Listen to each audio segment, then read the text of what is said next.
राधे राधे। आपका हमारे चैनल सनातनी मंडल में हार्दिक स्वागत है।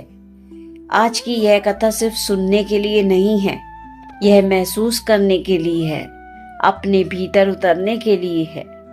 आज हम उस सवाल को गहराई से समझने की कोशिश करेंगे जो शायद हर इंसान के दिल में कभी न कभी जरूर आता है।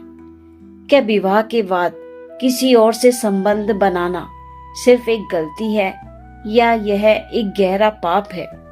क्या सच में भगवान यह सब देखते हैं? क्या इसका कोई फल मिलता है? और अगर गलती हो जाए तो क्या वापसी का कोई रास्ता है? दोस्तों, यह कहानी, यह ज्ञान हमें मिलता है हमारे प्राचीन ग्रंथ गरुड़ पुराण से। वही ग्रंथ जिसे स्वयं भगवान विष्णु ने अपने प्रिय वाहन गरुड़ को सुनाया था। कल्पना कीजिए, एक व्यक्ति है, उसके पास सब कुछ है, घर, परिवार, जीवन साथी, बच्चे, लेकिन फिर भी उसका मन भटक जाता है। वो किसी और की तरफ आकर्षित हो जाता है, वो किसी और से बातें करता है। धीरे धीरे भावनाएं जुड़ती हैं और फिर एक दिन वे उस सीमा को पार कर देता है जिसे कभी पार करना नहीं चाहता था। बाहर से सब सामान्य दिखता है, लेकिन अंदर से एक घर टूट रहा होता है, एक दिल बिखर रहा होता है, एक बच्चा चुपचाप रो रहा होता है। और सबसे बड़ा सवाल, क्या इस सब का कोई हिसाब नहीं होता? दोस्तों, हमारे सनातन धर्म में 18 महापुराण हैं और उनमें से एक पुराण है गरुड़ पुराण। यह ग्रंथ केवल मृत्यु के बाद की बात नहीं करता, यह हमें जीवन जीने का सही तरीका भी सिखाता है। इसमें 3 मुख्य कारण हैं: आचार कांड, जीवन कैसे जीना चाहिए; प्रेत कांड, मृत्यु के बाद आत्मा की यात्रा; और धर्म कांड, पाप और पुण्य का फल। और जब बात आती है विवाह और रिश्तों की, तो यह ग्रंथ बहुत स्पष्ट है। गरुड़ पुराण कहता है, वह विचार सिर्फ शरीर से नहीं होता, यह 3 स्तरों पर होता है। मन से, जब आप मन में किसी और के लिए गलत भावना रखते हैं, कल्पना करते हैं, चाहत रखते हैं, वहीं से पाप शुरू हो जाता है। जब आप झूठ बोलते हैं, किसी को बहकाते हैं, प्यार का नाटक करते हैं, यह भी उतना ही बड़ा पाप है। जब आप वास्तव में संबंध बनाते हैं, अपने जीवन साथी के विश्वास को तोड़ते हैं, यह सबसे गंभीर पाप बन जाता है। दोस्तों, यह बहुत बड़ी गलतफहमी है कि शास्त्र सिर्फ पुरुषों को दोषी ठहराते हैं, लेकिन गरुड़ पुराण साफ कहता है, पाप पाप है, चाहे स्त्री करे या पुरुष। ईश्वर का न्याय पूरी तरह निष्पक्ष है।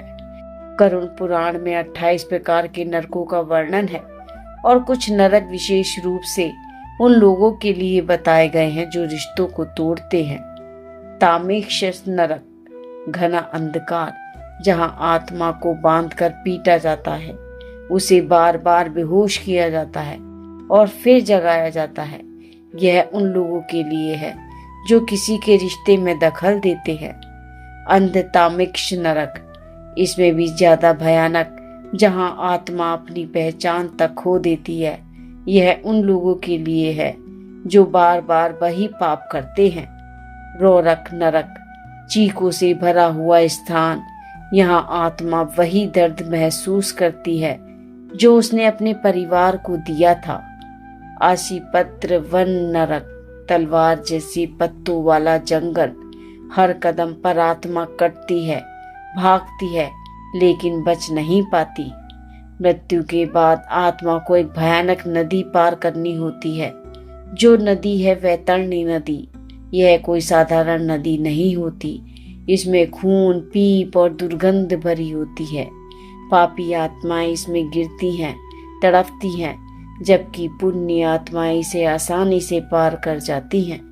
मृत्यु के बाद आत्मा पहुंचती है न्याय के स्थान पर, जहां विराजमान होते हैं यमराज और उनके साथ होते हैं चित्रगुप्त। हर कर्म, हर झूठ, हर धोखा, सब कुछ दर्ज होता है और वहां कोई बहाना नहीं चलता, सिर्फ सत्य चलता है। दोस्तों, अगर आप उन लोगों में से हैं जिन्हें धोखा मिला है, तो यह बात ध्यान से सुनिए। गरुड़ पुराण कहता है, जो बिना गलती के दर्द सहता है, उसका वही दुख उसका सबसे बड़ा पुण्य बन जाता है। अब सबसे जरूरी सवाल, क्या गलती के बाद माफी मिल सकती है? उत्तर है हाँ, लेकिन आसान नहीं। प्रायश्चित के 3 चरण हैं। स्वीकृति, खुद से सच बोलना है, हाँ मुझसे गलती हुई है। क्षमा, जिससे आपने दुख दिया उससे माफी मांगना। और परिवर्तन, जीवन में बदलाव लाना, वही गलती दोबारा ना करना। आज लोग सोचते हैं कोई नहीं देख रहा, लेकिन दोस्तों सोशल मीडिया से कुछ छुप सकता है, लेकिन कर्मों से कुछ नहीं छिपता। कर्म का हिसाब हमेशा होता है। दोस्तों, विवाह सिर्फ एक रिश्ता नहीं है, ये एक आत्मिक बंधन है। अग्नि के सामने लिया गया वचन, 2 आत्माओं का संकल्प। इसे तोड़ना सिर्फ एक गलती नहीं, एक गहरा परिणाम देने वाला कर्म है। आज हमने जाना वे विचार 3 स्तरों पर पाप है। इसके लिए कठोर दंड बताए गए हैं। हर कर्म का हिसाब होता है। निर्दोष का दर्द व्यर्थ नहीं जाता और सच्चे प्रायश्चित से माफी संभव है। अगर आपके जीवन में कहीं भी कोई गलती हुई है तो अभी भी समय है। रुक जाइए, सोचिए, माफी मांगिए और बदल जाइए, क्योंकि जब तक सांस है तब तक सुधार का रास्ता है। अगर यह कथा आपके दिल को छू गई है तो इस चैनल को लाइक करो, सब्सक्राइब करो और अपने दोस्तों के साथ शेयर करो और कमेंट में लिखो राधे राधे।